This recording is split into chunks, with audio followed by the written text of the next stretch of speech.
નમસ્કાર વિદ્યાર્થી મિત્રો, ગુડ મોર્નિંગ, જય શ્રી કૃષ્ણ.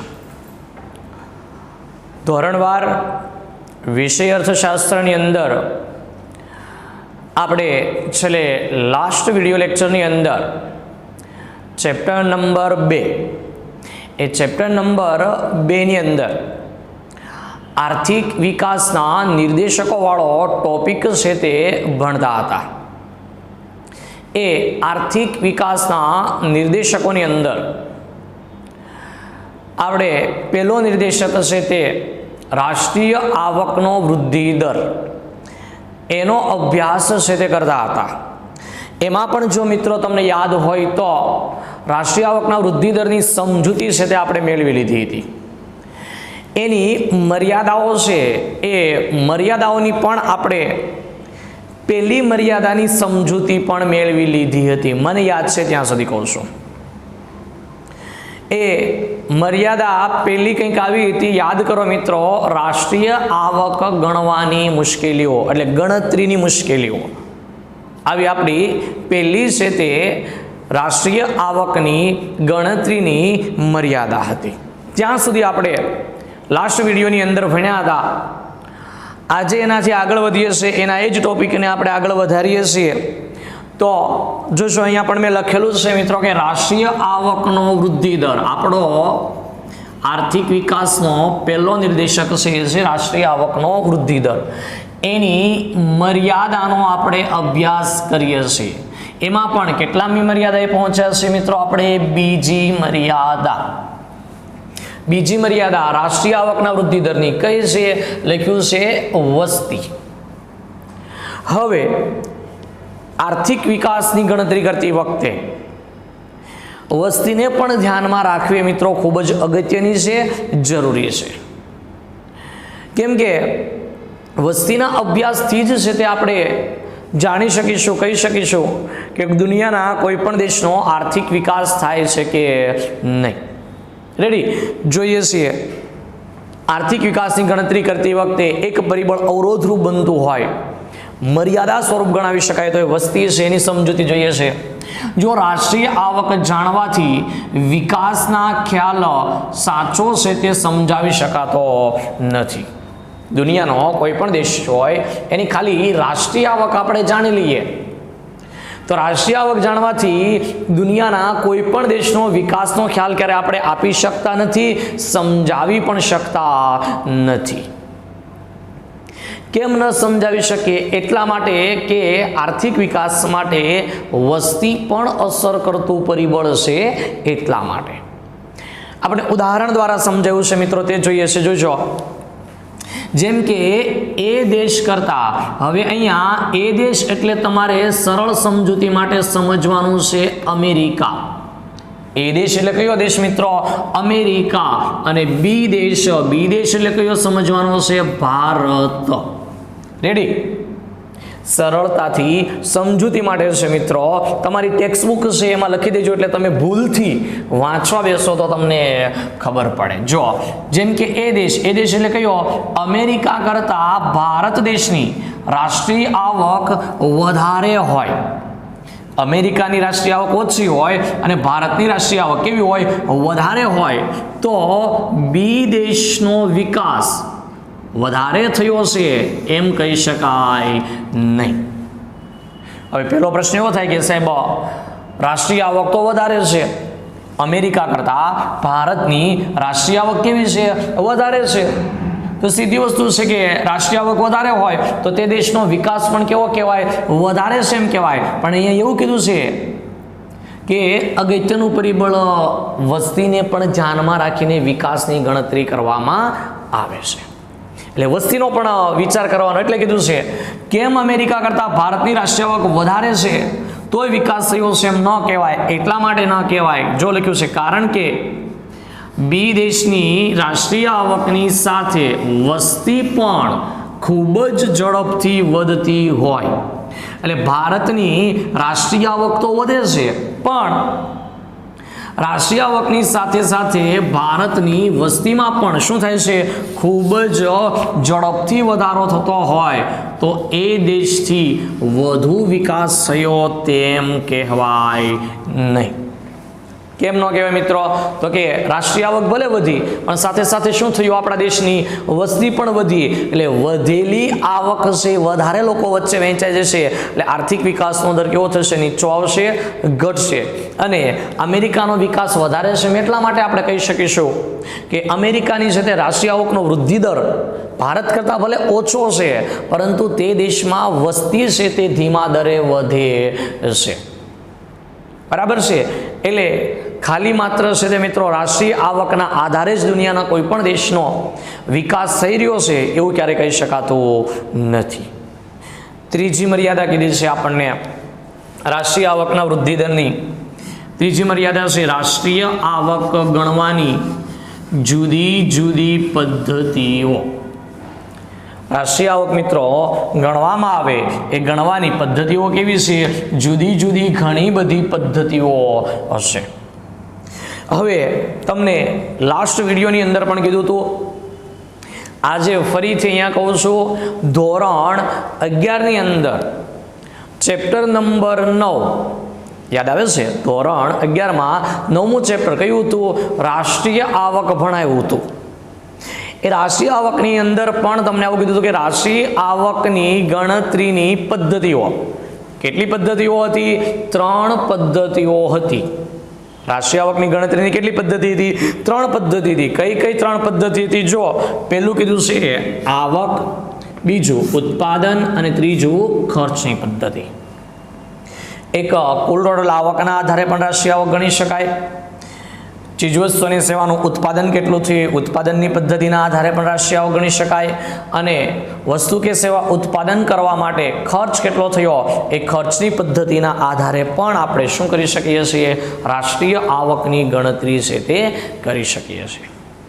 હવે મેઇન પ્રશ્ન એ છે કે રાષ્ટ્રીય આવક ગણવાની આ 3 પદ્ધતિઓ, તો કઈ પદ્ધતિથી રાષ્ટ્રીય આવકની ગણતરી કરવી?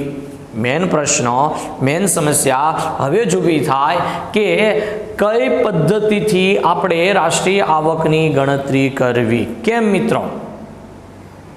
એટલા માટે કે દુનિયાનો દરેક દેશ છે એ દરેક દેશ પણ રાષ્ટ્રીય આવક ગણવા માટેની કોઈ એક સરખી પદ્ધતિનો ઉપયોગ કરતો નથી, અલગ અલગ પદ્ધતિનો ઉપયોગ કરે છે. એટલે કીધું છે જોજો, કોઈ એક પદ્ધતિ કરતાં બીજી પદ્ધતિ મળતી રાષ્ટ્રીય આવક જુદી છે તે હોય છે. આપણે ઉદાહરણ દ્વારા સમજી લઈએ. દાખલા તરીકે આપણે આવકની પદ્ધતિથી રાષ્ટ્રીય આવક ગણી, પહેલી વારે ગણી. એ કઈ પદ્ધતિથી ગણી? આવકની પદ્ધતિથી રાષ્ટ્રીય આવક ગણી. હવે એ જ દેશની ભારતની આવક આપણે ખર્ચની પદ્ધતિથી ગણીએ છીએ. પહેલા કઈ પદ્ધતિથી ગણી મિત્રો? આવકની પદ્ધતિથી રાષ્ટ્રીય આવક ગણી. હવે બીજી કઈ પદ્ધતિથી ગણી? ખર્ચની પદ્ધતિથી રાષ્ટ્રીય આવકની ગણતરી કરી. તો આવકની પદ્ધતિથી પણ રાષ્ટ્રીય આવક અલગ આવશે અને ખર્ચની પદ્ધતિથી પણ રાષ્ટ્રીય આવક કેવી આવશે? અલગ અલગ આવશે, એક સરખી આવશે નહીં. એટલે કીધું છે જો, એક પદ્ધતિ કરતા બીજી પદ્ધતિથી ગણતરી કરીને મળતી રાષ્ટ્રીય આવક કેવી હોય છે? જુદી હોય છે. તો પ્રોબ્લેમ થાય. કેમ? એટલા માટે કે દુનિયાનો દરેક દેશ છે મિત્રો એ એક જ સરખી પદ્ધતિથી રાષ્ટ્રીય આવક ગણતો નથી. એટલે કીધું છે જો, વિશ્વના બધા દેશો જુદી જુદી પદ્ધતિએ આર્થિક વિકાસની ગણતરી કરતા હોય હશે.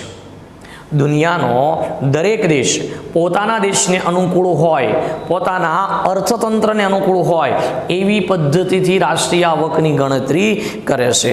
જો લખ્યું છે દુનિયાના બધા જ દેશો શું કરે છે? જુદી જુદી પદ્ધતિથી આર્થિક વિકાસની ગણતરી કરે છે. દાખલા તરીકે ભારત છે એને મિત્રો ઉત્પાદનની પદ્ધતિથી રાષ્ટ્રીય આવકની ગણતરી કરી હોય. અમેરિકાએ છે તે આવકની પદ્ધતિથી ગણતરી કરી હોય. નોર્વેએ ખર્ચની પદ્ધતિથી ગણતરી કરી હોય. તો આ દુનિયાના આ બધા જ દેશોની રાષ્ટ્રીય આવક અલગ અલગ હશે અને મળશે. પણ એ પ્રોબ્લેમ નથી. મેન પ્રોબ્લેમ ક્યારે ઊભો થાય છે મિત્રો? ત્યારે કે જ્યારે આંતરરાષ્ટ્રીય લેવલ પર ઓલ ઓવર વૈશ્વિક લેવલે જ્યારે આપણે તુલના કરવી હોય, કમ્પેરિઝન કરવી હોય, સરખામણી કરવી હોય, ત્યારે છે તે મિત્રો મુશ્કેલી ઊભી થાય. એટલે લખ્યું છે જુદી જુદી પદ્ધતિએથી આર્થિક વિકાસની ગણતરી કરી હોવાથી આંતરરાષ્ટ્રીય તુલના કરવામાં મુશ્કેલી ઊભી થાય છે. આપણે જાણવું હોય કે ભાઈ દુનિયાના અલગ અલગ દેશો વચ્ચે છે તે આર્થિક વિકાસ કેટલો થઈ રહ્યો છે, રાષ્ટ્રીય આવકનો વૃદ્ધિ દર કેટલો છે, કયો દેશ દુનિયાની અંદર વિકાસમાં વૃદ્ધિમાં આગળ છે, કયો દેશ પાછળ છે, તો એ તુલના છે તે કરી શકાતી નથી. કેમ? તો કે અલગ અલગ પદ્ધતિથી રાષ્ટ્રીય આવકની ગણતરી કરી હોય એટલા માટે. તો મિત્રો આની સાથે આપણો આર્થિક વિકાસનો પહેલો નિર્દેશક હતો કયો? રાષ્ટ્રીય આવકનો વૃદ્ધિ દર. એ અહીંયા એની મર્યાદાઓ સાથે સંપૂર્ણપણે છે તે કેવો થાય છે? પૂરો છે તે થાય છે. આજનું છે તે તમારું હોમવર્ક સાંભળી લેજો મિત્રો આ વિડીયોનું, બરાબર. રાષ્ટ્રીય આવકનો વૃદ્ધિ દર છે તમને લખવાનું નથી કીધું, બરાબર. તો તમારે શું લખવાનું છે? વિકાસના નિર્દેશકોના નામ, એટલે રાષ્ટ્રીય આવકનો વૃદ્ધિ દર એટલું નામ લખવાનું અને એની મર્યાદાઓના માત્ર મુદ્દા લખવાના છે. શું કહું છું મિત્રો? હોમવર્કમાં પાકી નોટબુકની અંદર, હોમવર્કની રફ બુક બોલતો નથી, કઈ નોટબુકમાં? અર્થશાસ્ત્રની પાકી નોટબુકની અંદર તમારે આ વિકાસના નિર્દેશકોની, વિકાસનું નિર્દેશક લખવાનું, નામ, હેડિંગ બાંધવાનું, રાષ્ટ્રીય આવકનો વૃદ્ધિ દર, પછી નીચે લખવાનું મર્યાદાઓ, મર્યાદાની અંદર માત્ર મુદ્દા છે 3, તે મુદ્દા જ લખવાના છે, સમજૂતી લખવાની નથી. ક્લિયર? ઓકે, ચાલો આગળ વધીએ છીએ. હવે આપણો આર્થિક વિકાસનો છે તે બીજો નિર્દેશક છે એના તરફ આગળ વધીએ છીએ. બીજો નિર્દેશક કયો છે? માથાદીઠ આવકનો વૃદ્ધિ દર. આર્થિક વિકાસનો બીજો નિર્દેશક છે, બીજો માપદંડ છે કયો છે? માથાદીઠ આવકનો વૃદ્ધિ દર. યાદ રાખજો મિત્રો, મેં તમને કીધું છે એમ ફરીથી કહું છું, આપણને કાં તો રાષ્ટ્રીય આવકનો વૃદ્ધિ દર પૂછાય, કાં તો કયો કીધું છે? માથાદીઠ આવકનો વૃદ્ધિ દર પૂછાય. કેટલા માર્કની અંદર પૂછાય? 3 ગુણની અંદર પૂછાય. કયા સેક્શનમાં પૂછાય? સેક્શન ડી ની અંદર પૂછાય. સમજાય છે? ક્લિયર જ બોલું છું, યાદ રાખજો, બરાબર છે. જો રાષ્ટ્રીય આવકનો વૃદ્ધિ દર પૂછાય તો તમારે આ સમજૂતી લખવાની, આગળ ભણી ગયા તે. માથાદીઠ આવકનો વૃદ્ધિ દર પૂછાય તો અહીંયાથી સમજૂતી શરૂ કરીને લખવાની છે 3 માર્કની અંદર. ક્લિયર? ઓકે. હવે સૌપ્રથમ માથાદીઠ આવકના આધારે કેવી રીતે ખબર પડે કે નક્કી કરવામાં આવે કે ભાઈ દુનિયાના કોઈ પણ દેશનો આર્થિક વિકાસ થઈ રહ્યો છે? માથાદીઠ આવકના આધારે કેમ ખબર પડે કે વિકાસ થઈ રહ્યો છે? તો એની સમજૂતી જોઈએ છીએ. જોજો, દેશની વાસ્તવિક માથાદીઠ આવકમાં લાંબા ગાળા સુધી અને સતત વધારો થાય તો એવું કહેવાય કે તે દેશનો આર્થિક વિકાસ થઈ રહ્યો હશે. આ માપદંડ અને આ માપદંડમાં મિત્રો મોટા ભાગનું સરખું આવશે. યાદ કરો, માથાદીઠ આવકની અંદર પણ તમને એવું કીધું હતું કે રાષ્ટ્રીય આવકની અંદર કે વાસ્તવિક રાષ્ટ્રીય આવકમાં લાંબા ગાળા સુધી અને સતત વધારો થાય તો દેશનો આર્થિક વિકાસ થઈ રહ્યો છે એમ કહેવાય. આવું કીધું હતું તમને પહેલા માપદંડમાં. ઓકે, બીજાની અંદર પણ એ જ છે, પણ થોડુંક બદલાઈ જાય. અહીંયા માથાદીઠ વાસ્તવિક આવક. હવે પાછો પ્રશ્ન અહીંયા આવીને ઉભો રહે કે વાસ્તવિક આવક કોને કહેવાય? બરાબર ને? તો વાસ્તવિક આવક કોને કહેવાય મિત્રો? જે સ્થિર ભાવે આવક ગણવામાં આવે. યાદ આવે છે આવું? પહેલા ખ્યાલની અંદર કીધું હતું, જે આવકને સ્થિર ભાવે ગણવામાં આવે તો તે આવકને કઈ કહેવાય? માથાદીઠ વાસ્તવિક આવક કહેવાય. જો આ પ્રત્યેક વ્યક્તિની માથાદીઠ આવક હશે એ લાંબા ગાળા સુધી, લાંબો સમયગાળો એટલે કેવો સમયગાળો? 5 વર્ષથી 15 વર્ષ સુધી સતત એટલે કેવું? એક ધારો વધતો હોય, ભલે ધીમા દરે વધે પણ કેવો વધવો જોઈએ? એક ધારો વધતો હોય તો એનો અર્થ એવો થાય કે દુનિયાના કોઈ પણ દેશની અંદર આર્થિક વિકાસ થઈ રહ્યો છે. એટલે ટૂંકમાં માથાદીઠ આવકમાં વધારો થતો હોય તો દેશનો વિકાસ થઈ રહ્યો છે એમ કે, પણ યાદ રાખો સતત અને લાંબા ગાળા સુધી. એક જ વર્ષ માટે માથાદીઠ આવક વધે તો વિકાસ થઈ રહ્યો છે એમ કહેવાય નહીં. કેમ? સતત અને એકધારો અને લાંબા ગાળા સુધી. આગળ કીધું છે જોજો, માથાદીઠ આવક એટલે શું? તો કે માથાદીઠ આવક એટલે સરેરાશ માથાદીઠ આવક. પ્રશ્ન એવો થાય કે સાહેબ માથાદીઠ આવક એટલે શું, કોને કહેવાય? તો કે માથાદીઠ આવક એટલે શું? સરેરાશ માથાદીઠ આવક એટલે પ્રતિ એક વ્યક્તિની આપણા દેશની આવક. દાખલા તરીકે મારી એકલાની આવક એ શું કહેવાય? માથાદીઠ આવક કહેવાય. તમારા પપ્પાની જે દરેક એક વ્યક્તિની આવક એ કઈ કહેવાય? સરેરાશ માથાદીઠ આવક કહેવાય. બરાબર. એવરેજ હવે એ પાછું કેમ શોધવામાં આવે આપણને કીધું છે. જો દેશની કુલ રાષ્ટ્રીય આવકને માથાદીઠ આવક કોને કહેવાય મિત્રો? તો જોજો આપણને અર્થ આપેલો છે અહીંયા કે દેશની કુલ રાષ્ટ્રીય આવકને દેશની શેના વડે? કુલ વસ્તી વડે ભાગતા જે આવક મળે તેને માથાદીઠ આવક કહેવામાં આવે છે. કોને? દેશની કુલ રાષ્ટ્રીય આવકને, એટલે આખા દેશની જે કુલ આવક હોય એને ભાગ્યા શું કરવાનું? કુલ વસ્તી. દેશની આખા દેશની કુલ રાષ્ટ્રીય આવક ભાગ્યા દેશની કુલ ટોટલ એ વર્ષે જેટલી વસ્તી હોય તેટલી, અને એને ભાગવાથી આપણને જે મળે તે આપણું શું થયું કહેવાય મિત્રો? માથાદીઠ આવક મળી કહેવાય. સૂત્ર સ્વરૂપે આપ્યું છે, એમ યાદ રહે તો એમ યાદ રાખવું. જોજો મિત્રો આપણને કીધું છે સૂત્ર સ્વરૂપે કે માથાદીઠ આવક બરાબર કુલ રાષ્ટ્રીય આવક ભાગ્યા કુલ વસ્તી. આપણને માથાદીઠ આવક શોધવાનું સૂત્ર આપ્યું છે મિત્રો કે કુલ રાષ્ટ્રીય આવક એટલે આખા દેશની ટોટલ આવક ભાગ્યા તે વર્ષની તે દેશની આવક. દાખલા તરીકે આપણે ભારતની 2021ની માથાદીઠ આવક શોધવી હોય તો શું લેવાનું? દેશની કુલ રાષ્ટ્રીય આવક એટલે 2021માં આપણા દેશની જે કુલ ટોટલ રાષ્ટ્રીય આવક હોય તે લેવાની, એને ભાગ્યા 2021માં આપણા દેશની જેટલી કુલ ટોટલ વસ્તી હોય તે, એને ભાગવાથી જે મળે તે આપણા દેશની શું કહેવાય? 2021ની માથાદીઠ આવક કહેવાય. આગળ કીધું છે આ નિર્દેશકમાં વસ્તીને ધ્યાનમાં લેવામાં આવે છે. આગળનો આપણે નિર્દેશક બની ગયા રાષ્ટ્રીય આવકનો વૃદ્ધિ દર, તો એમાં વસ્તીનો ક્યાંય ઉલ્લેખ હતો નહીં. એટલા માટે કીધું છે કે આ નિર્દેશકની અંદર વસ્તીને ધ્યાનમાં રાખીને ગણતરી કરવામાં આવે છે, આર્થિક વિકાસનો ખ્યાલ સમજાવવામાં આવે છે. એટલે આ ખ્યાલ એ રાષ્ટ્રીય આવકના વૃદ્ધિ દર કરતાં ચઢિયાતો સારો છે એમ કહેવાય, અગત્યનો છે એમ કહેવાય, ઉપયોગી છે એમ કહેવાય.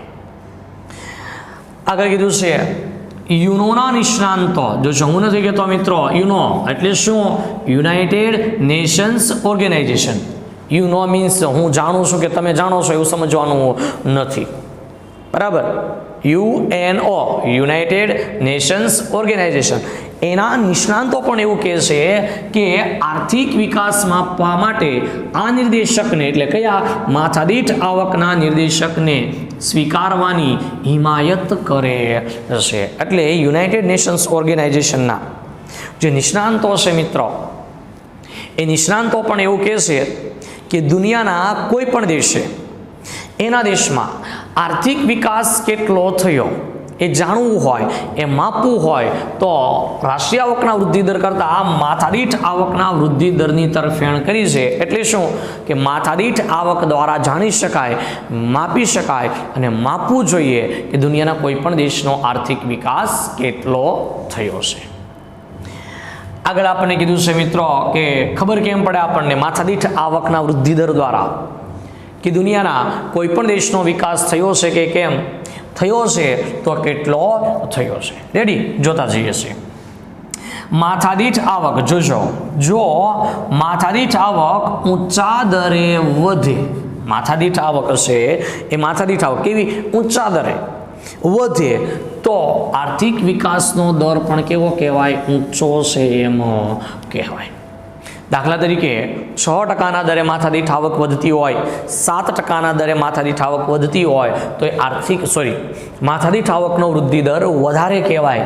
તો એનો સીધો અર્થ એવો થાય કે તે દેશમાં આર્થિક વિકાસનો દર પણ કેવો થઈ રહ્યો છે? વધારે દરે થઈ રહ્યો છે. બીજું કીધું છે, જો માથાદીઠ આવક નીચા દરે વધે, નથી વધતી એવું નથી કીધું મિત્રો, શું કીધું છે? નીચા દરે વધે તો આર્થિક વિકાસનો દર પણ કેવો કહેવાય? નીચો છે એમ કહેવાય. જો વધે છે, માથાદીઠ આવક નથી વધતી એવું નથી કીધું, વધે છે, પણ 2% દરે 3% દરે માથાદીઠ આવક વધતી હોય તો આર્થિક વિકાસ પણ થાય જ એવું કહેવાય, પણ કેવું? નીચા દરે આર્થિક વિકાસ થાય છે એમ કહેવાય.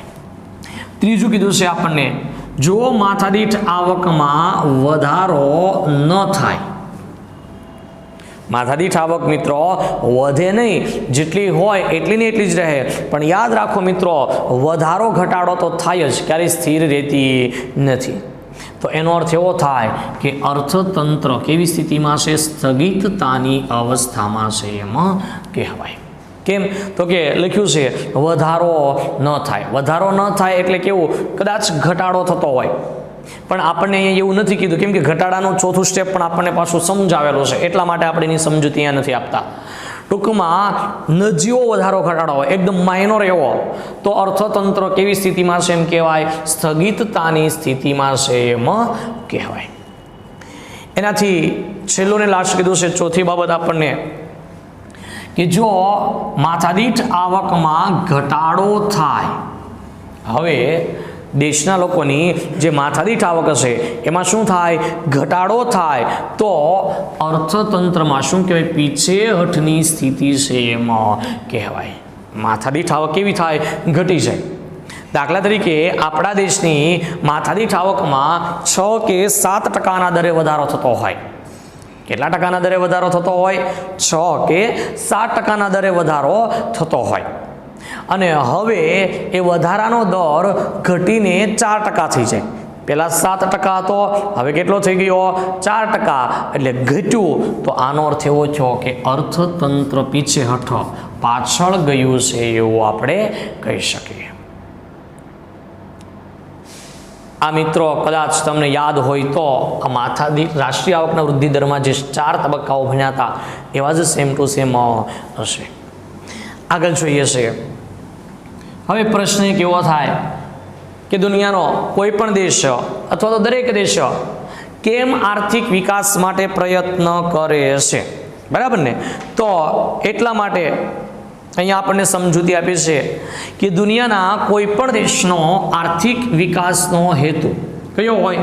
તેના દેશના લોકોનું જીવન ધોરણમાં સુધારો કરવો. એટલે કે એના દેશના જે લોકો છે એ એના દેશના લોકોને મિત્રો જેટલી વસ્તુઓ, સેવાઓ, સુવિધાને સગવડો મળે છે કેવી મળે? પહેલાં કરતાં વધારે મળે અને સારી મળે. એના માટે દુનિયાનો દરેક દેશ છે તે આર્થિક વિકાસ કરવા માટે પ્રયત્ન કરતો હોય. એનાથી શું થાય? દેશના લોકોનું જીવન ધોરણ સુધરે. જીવન ધોરણ સુધર્યું એટલે શું થયું કહેવાય? માનવ વિકાસમાં વધારો થયો કહેવાય. શું થયું કહેવાય? માનવ વિકાસમાં વધારો થયો કહેવાય. અને માનવ વિકાસમાં વધારો ક્યારે થાય? માથાદીઠ આવક વધે તો જ. તમારે ને મારે મિત્રો વધારે વસ્તુનો જ ઉપયોગ કરવો છે, સારી વસ્તુનો જ ઉપયોગ કરવો છે, સારી અને વધારે સુખ સગવડતાઓનો જ ઉપયોગ કરવો છે, પણ ક્યારે કરી શકીએ? માથાદીઠ આવક વધારે હોય તો. એટલે માથાદીઠ આવક વધારે હોય તો જ દેશના લોકોનું જીવન ધોરણ સુધારવાનું શક્ય બને અને માનવ વિકાસ છે તે કરવાનું શક્ય બને. માથાદીઠ આવક વગર શક્ય બને નહીં. આગળ કીધું છે જો માથાદીઠ આવક વધે તો ભૌતિક સુખ સગવડતાઓ પણ કેવી થાય? વધે. અને એટલા માટે એવું કહેવાય છે કે આની નીચે અંડરલાઈન કરજો, માથાદીઠ આવક એ વિકાસનો સાચો માપદંડ હશે. એક અહીંયા પણ આપણને આપેલું છે એ યાદ રાખજો, MCQની અંદર પૂછી શકાય. બીજું એક અહીંયા જે કીધું છે એ પણ યાદ રાખજો. રેડી? માથાદીઠ આવક વધે તો જ મિત્રો તમે ને હું છે તે TV, fridge, filter, washing machine, two વ્હીલરો, 4 વ્હીલરો, સોફા, આ બધી જ વસ્તુ ભૌતિક સુખ સુવિધાની સગવડતાઓ વધારે ઉપયોગ કરી શકે. અને એના આધારે જ દેશનો વિકાસ થયો છે, માનવ વિકાસ થયો છે, જીવન ધોરણ સુધર્યું છે એમ કહી શકીએ. એટલા માટે એવું કહેવાય છે કે આર્થિક વિકાસનો સૌથી સારો, શ્રેષ્ઠ, ચઢિયાતો અને સાચો માપદંડ કે જેનાથી આર્થિક વિકાસ થયો કે નથી થયો એ જાણી કે માપી શકાતો હોય તો કોના દ્વારા? માથાદીઠ આવકને ગણવામાં આવે છે. હવે આપણને મિત્રો કોષ્ટક આપેલું છે. કોષ્ટકની અંદર દુનિયાના જુદા જુદા દેશો આપ્યા છે અને દુનિયાના જુદા જુદા દેશોની અંદર વર્ષ 2014ની અંદર માથાદીઠ આવકનો વૃદ્ધિ દર કેટલો હતો ટકાવારીમાં, એ દેશના લોકોની માથાદીઠ આવક કેટલી હતી એની સમજૂતી આપી છે, એને જોતા જઈએ છીએ. બરાબર છે. એક આપણને આપ્યું છે દેશ, બીજું આપ્યું છે માથાદીઠ આવક અમેરિકન ડોલરમાં. કેમ આપ્યું છે? પીપીપી. શું કરેલું છે? 3 વાર પીપી કરેલું છે. આનો અર્થ શું થાય?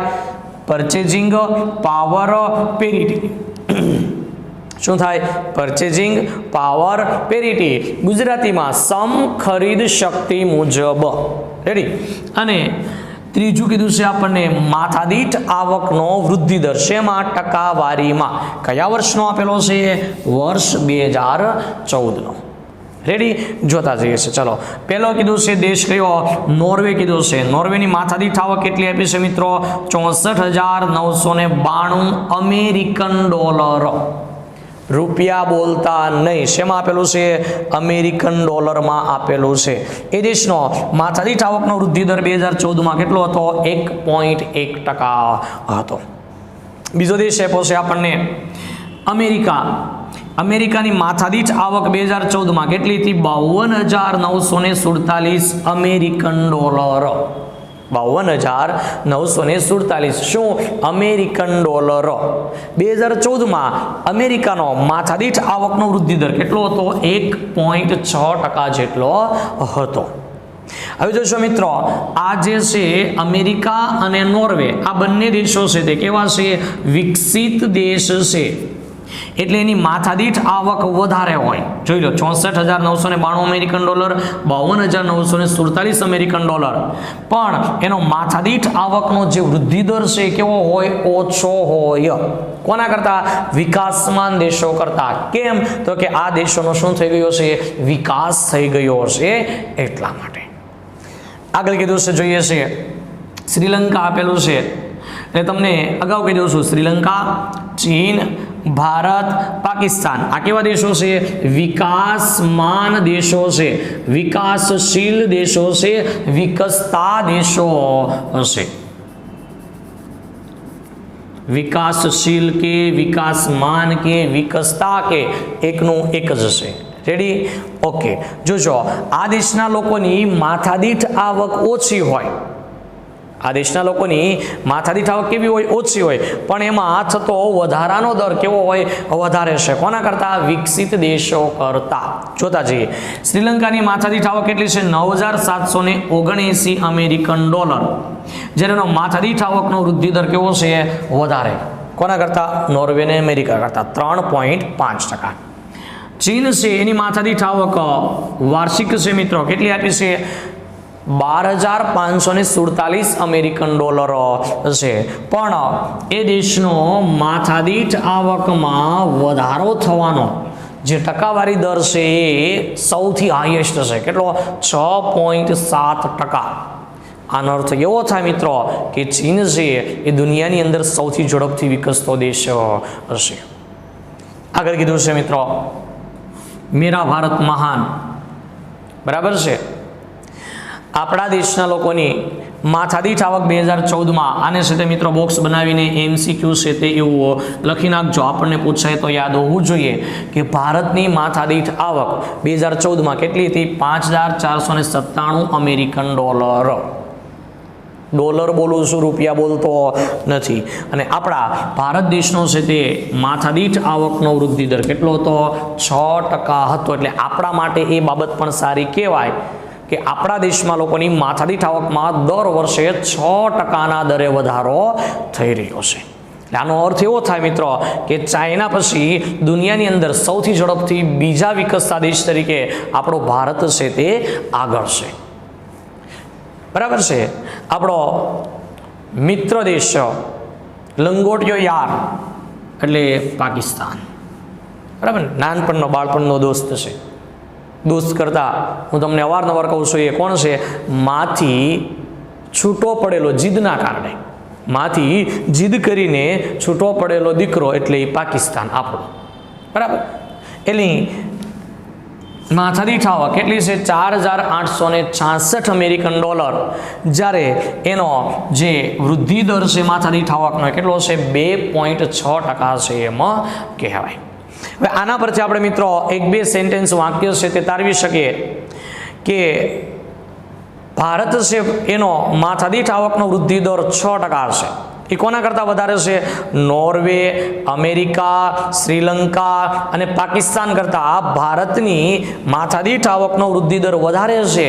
આનો સીધો અર્થ એવો થાય કે આ દેશો કરતાં આપણા ભારત દેશ છે એ ઝડપથી વિકાસ કરી રહ્યો છે. હવે નોર્વે સાથે આપણા ભારતની સરખામણી કરીએ તો નોર્વેની માથાદીઠ આવક $64,992 અમેરિકન છે, જ્યારે ભારતની છે તે માત્ર કેટલી છે? $5,497 અમેરિકન. તો આનો અર્થ એવો થાય કે ભારત કરતાં નોર્વેની માથાદીઠ આવક કેટલી? 11 થી 12 ગણી વધારે છે એમ કહેવાય. ઉલટું કેવું જેવું કહેવાય કે નોર્વે કરતાં ભારતની માથાદીઠ આવક 11 થી 12 ગણી ઓછી છે એમ કહેવાય. બરાબર છે મિત્રો? ઓકે, તો આની સાથે જ છે તે મિત્રો આપણો આ માથાદીઠ આવકના વૃદ્ધિ દર છે એના ખ્યાલની સમજૂતી અહીંયા પૂરી થાય છે. મર્યાદાઓ છે એને આપણે આવતા વિડીયોની અંદર છે તે અભ્યાસ કરીશું. તો તમારું હોમવર્ક છે તે શું છે? આ જે ખ્યાલ છે આપણો એને કમ્પ્લીટ ક્લિયર તમારે મોઢે કરવાનો છે, લખવા આપતો નથી. તો આજના વિડીયોની અંદર બસ અહીંયા જ અટકીએ. આવતા વિડીયોની અંદર છે તે ફરીથી નવા ટોપિક સાથે મર્યાદાઓથી આગળ વધીશું. તો આજે અહીંયા રાખીએ છીએ. અસ્તુ. જય હિન્દ, જય ભારત.